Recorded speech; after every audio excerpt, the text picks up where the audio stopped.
I'm David Lombardo, and this is WCNY's The Capitol Press Room. We're joined in the studio by Tim Hogues, Commissioner for the State Department of Civil Service, the personnel agency for the state government's executive branch, serving approximately 150,000 employees. Thanks for making the time, Commissioner. Thank you so much for having me today. Well, when it comes to filling public sector jobs, what exactly is your department's mandate, including what type of work or positions are you focused on? Well, that's a great question, and not many people outside of government really understand the function of civil service. Sure. And so when I meet people on the street, they say, "What do you do?" I say, "I'm a public servant." But what do you do? I'm a commissioner for New York State. So, but what is that? Sure. And so it gives me great pride, and it gives me joy to really talk and explain about what the department is doing and all the great things that are happening currently. So traditionally, civil service has been that agency that posts exams, help with recruitment, make sure that positions are filled by with equity in mind, are filled through a competitive basis, and so everyone has that opportunity. So back in the day, people used to get civil service jobs, or the thought was people got civil service jobs because they knew someone. But that's a myth, and we've been trying to dispel that myth forever. Yeah, how do you combat something like that? Because that is still an idea that permeates to this day. Oh, I scored great on the test, and I was in line to get the job, but so-and-so's nephew hopped over me somehow. I mean, to what extent does that happen? And if it isn't a real thing, what safeguards are there in place right now to ensure that doesn't happen for civil service jobs in particular? Yeah, so I'm not naive to say, hey, some things don't happen like that, but civil service has the rule of three. And so individuals, when there's an examination list that comes out that scores the individuals, agencies are only allowed to pick the top three scores. Mm-hmm. So it gets a little bit more complicated, but we call it the rule of three. And so if that individual is what we call reachable, then they could choose them. So if two people got 100 and one person got a 98, that doesn't mean the two people that got 100 are guaranteed the job. The employer could go to the 98 and select them.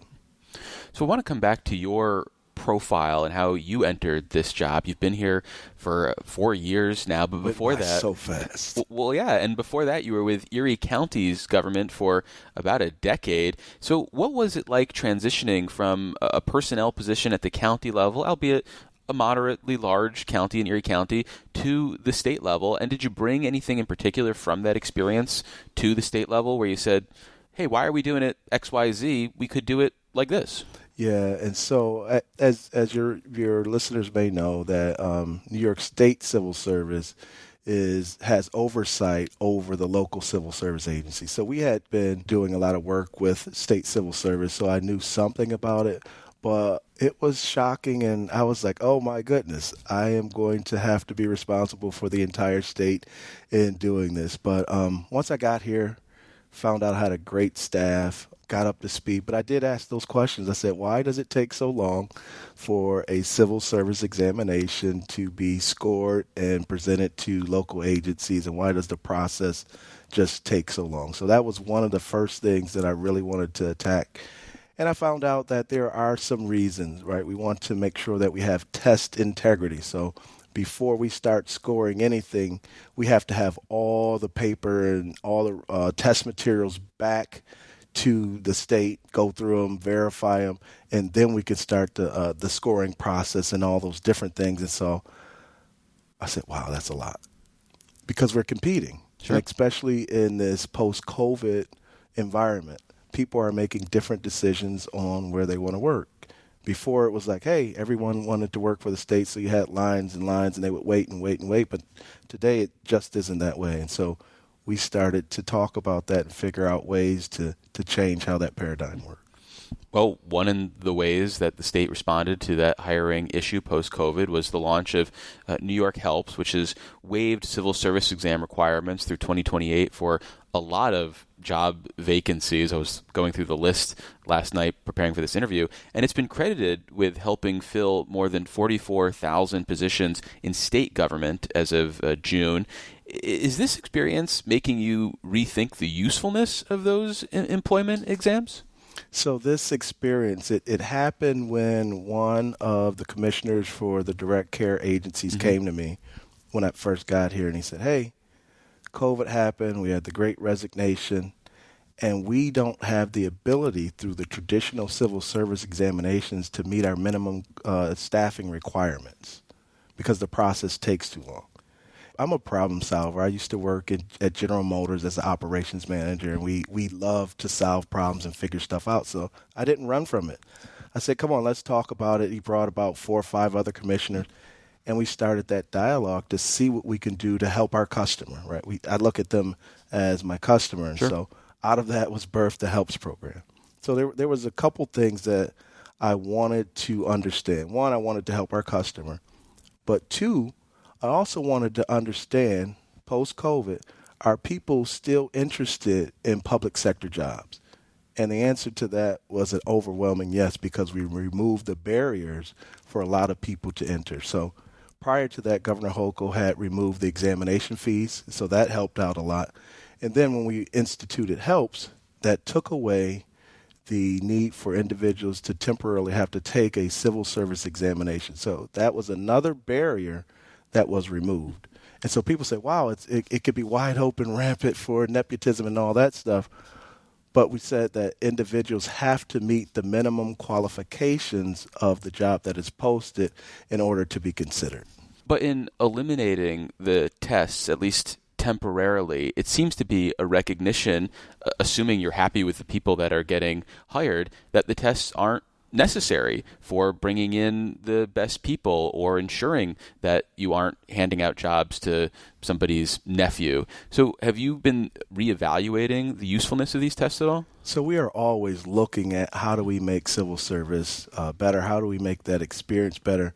And so what we said is we have to make sure we have fidelity to the New York State Constitution. So it says jobs will be awarded on merit and fitness. And so that's why the Helps program is a temporary program.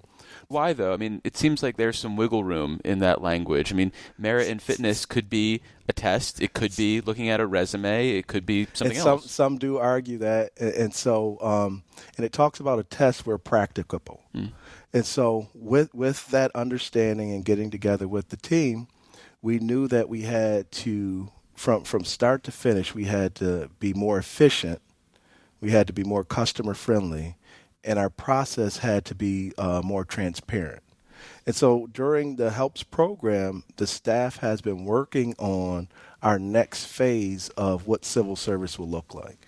And so we already have an examination process called training and experience, where individuals submit almost a resume type survey and it's scored. So it's not the traditional multiple choice that they fill out, but it's more, like I said, a resume type, survey type, and we score that.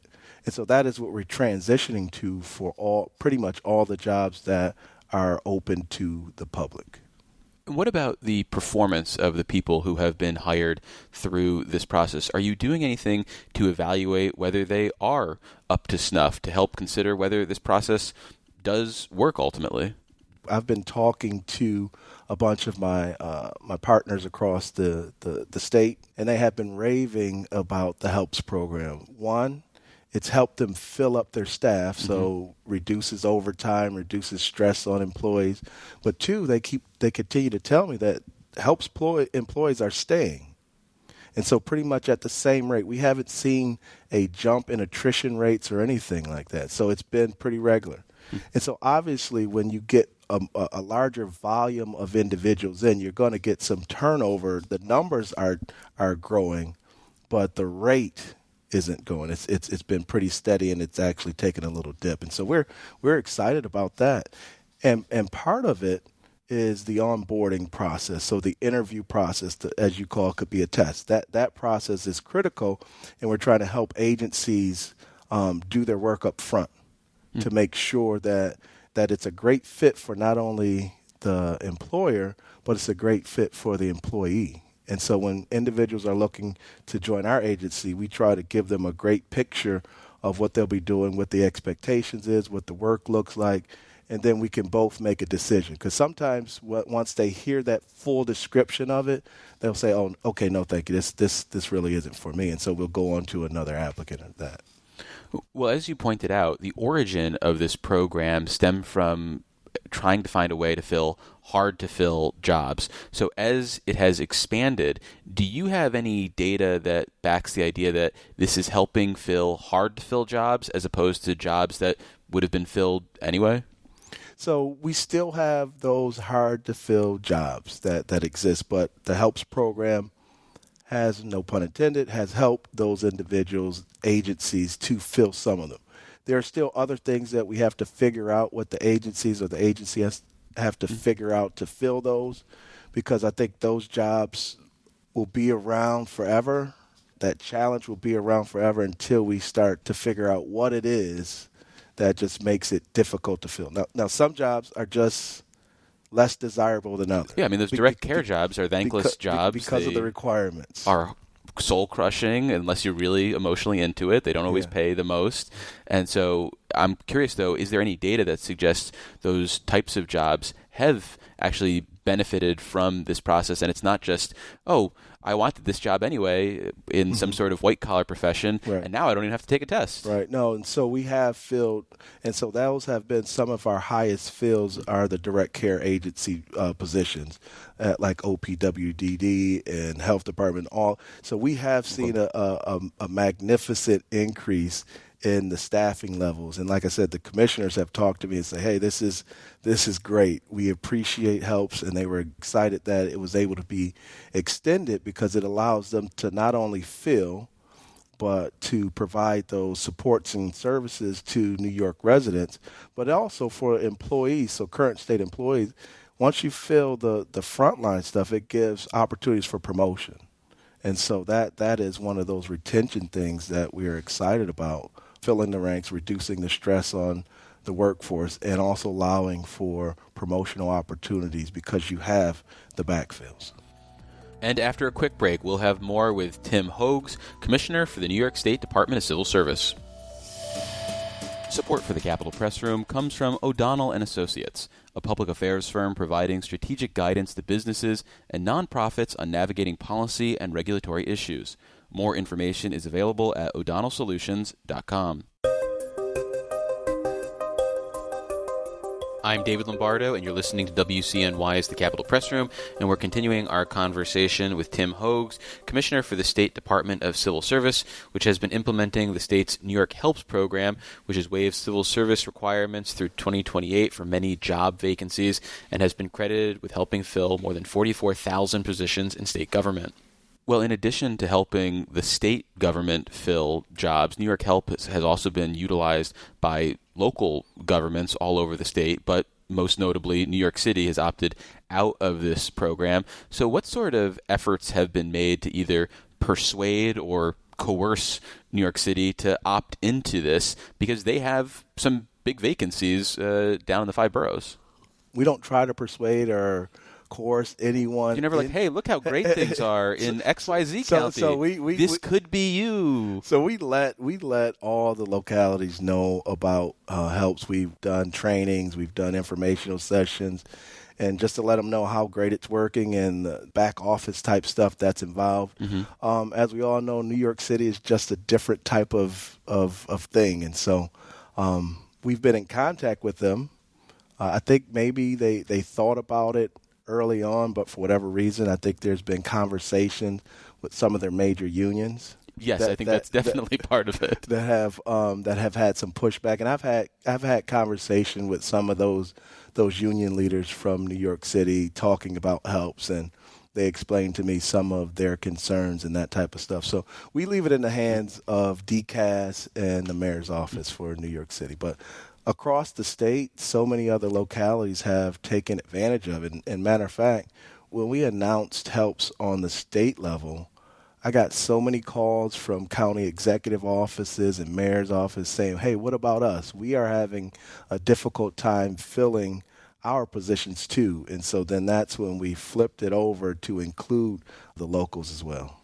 Well, is there a case to be made then for sunsetting this whole idea of retiring New York Helps in 2028, or this idea that it needs to be continually given some sort of stay of execution by the state? Why not just make it a permanent thing? And if there are constitutional concerns, make a change to the state constitution. Dave, you know how long it takes to make a change to the state constitution. You can get it done in 3 years.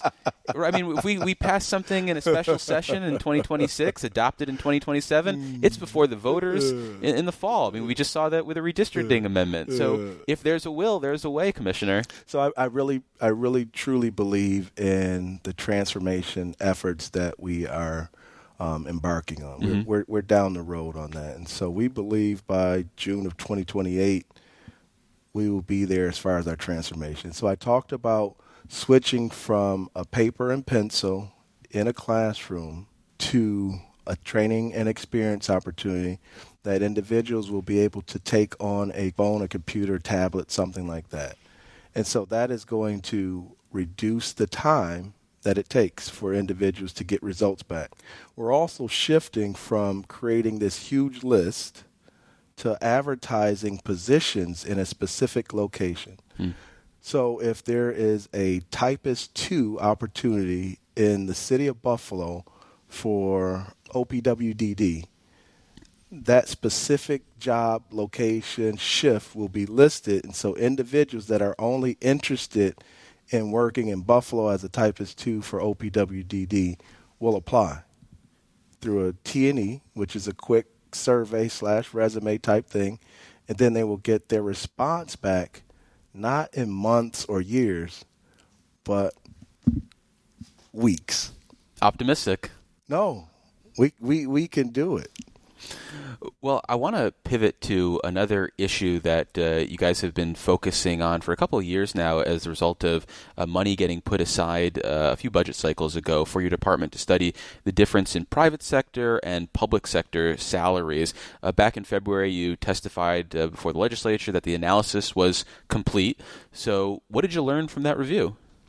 And so we are close to releasing that. That will be released at the latest by January. What are your initial sort of assessments? I mean, what sort of insights have you gleaned from that? So without getting too much into the report, sure.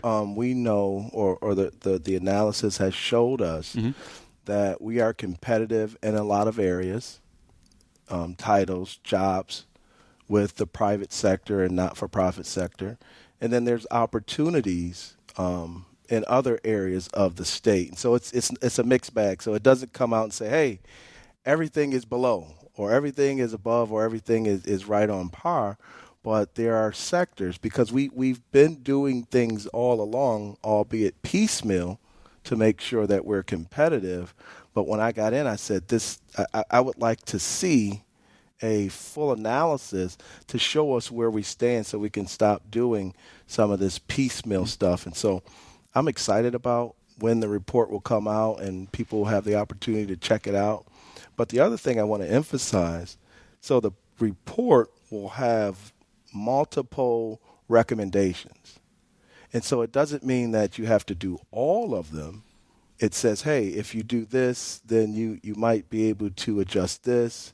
And so I just want people to understand it's not a all or none. Right, you could do pieces. It's a buffet option. Right, it's a buffet option. Right, so that's what we really wanted to know and understand and see. But the other thing that I want the public to know and the state workforce to understand is that it's taking into account not only the pay or the salary, but it's the benefits and retirement, work-life balance. So it's a lot of stuff. And we're not exactly similar to a bunch of privates. So they've done a lot of analysis, that holistic picture, trying to mash it in together so it makes sense. And so it's under review, and people are looking and that type of stuff. So I'm excited about it. Anecdotally, there are clearly areas. Just think about journalists who leave their reporting jobs to go join state government because the salary and benefits are so much better. But then at the same time, you see people who, once they've stuck around in state government long enough and climbed high enough that there is something more appealing in the private sector. I mean, generally speaking, are you seeing that type of trend in state government, in the salaries versus the private sector, that maybe you can get a better starting salary in the state government, but the ceiling is a problem once you compare it to private sector employment opportunities? So it is so complex of thinking about the state, right? So the state is one big employer with a bunch of different agencies and opportunities. And so I'm glad you asked this question because we at Civil Service, we do this thing called Coffee with the Commish, and we do a new employee orientation just to get to know the folks that are coming in and let them meet the executive staff and give them an intro into the department. And so the stories that we hear vary so much. And so we have individuals that have spent 10, 15, 20 years in the private sector, and they saw the opportunity to come over to the state, and they jumped at it. They said, yes, sometimes we have to take a pay cut, but the benefits and the work-life balance and the atmosphere has been great for us. And reinforcing that is a stat you shared at your budget testimony, which I think the average age for people entering State Force was like 36 years old. Yeah. That's kind of that mid-career professional. It's mid-career. And so they look at it, they make that jump, they make that decision, and they tend to stay. And so I think the average time that a New York State worker is employed with New York State is about 10 to 12 years. So once they come, they usually commit and stay for a period of time. And so we're excited about what the HELPS program has done for individuals that are looking for that opportunity. But here's the other thing. And so when individuals come into state government, they may leave a certain agency, but they go to other agencies for other opportunities. And so that is another huge selling point for the state. So if you go from the Department of Civil Service to the Department of OGS, you don't lose your time. You don't lose your benefits. Right. You don't start over. So that's a great opportunity for people to figure out the different types of stuff that they would love to do and add to the state service. Well, finally, in that vein of trying to keep people present and evaluating what that right holistic picture of salaries and benefits should look like, there's been this recurring drumbeat that was present during the past legislative session from the public sector unions about this idea that the retirement benefits in New York are not compelling enough for those people in tiers 5 and 6, those people hired in the last 15 or 16 years. You've said, though, that one of the things you hear from people is, wow, these benefits are so much better than what was available in the private sector. So is there any sort of evaluation that you guys are going to do as there are these piecemeal sweeteners that have been adopted for public sector employees? Are you trying to evaluate whether they are having any sort of significant difference in hiring and retention? So that is part of that total compensation plan. It takes retirement into account in doing that analysis. And so you're studying whether it actually impacts these tier 5 and tier 6 people and whether they are staying and whether they are actually leaving after a couple of years, as the unions have claimed. So my experience has been individuals get in, right? All various ages. And so the younger folks, a lot of times, they're not looking at retirement. They're looking at, hey, I got great work-life balance. Sometimes they don't even look at the health benefits, right? They say, hey, it's a great. They might be under 26. Right. They say, hey, this is a great job. I love it. I'm going to hang out. They meet some great people and they stay. As they progress in their career, then they start to hear about the tier 4 versus 5 versus 6. Then they say, hey, what's going on? That's a lot of times that I hear that type of conversation. More seasoned, older individuals coming into workforce, they probably look more often at the benefits in retirement and see, but they're still making that choice to come in.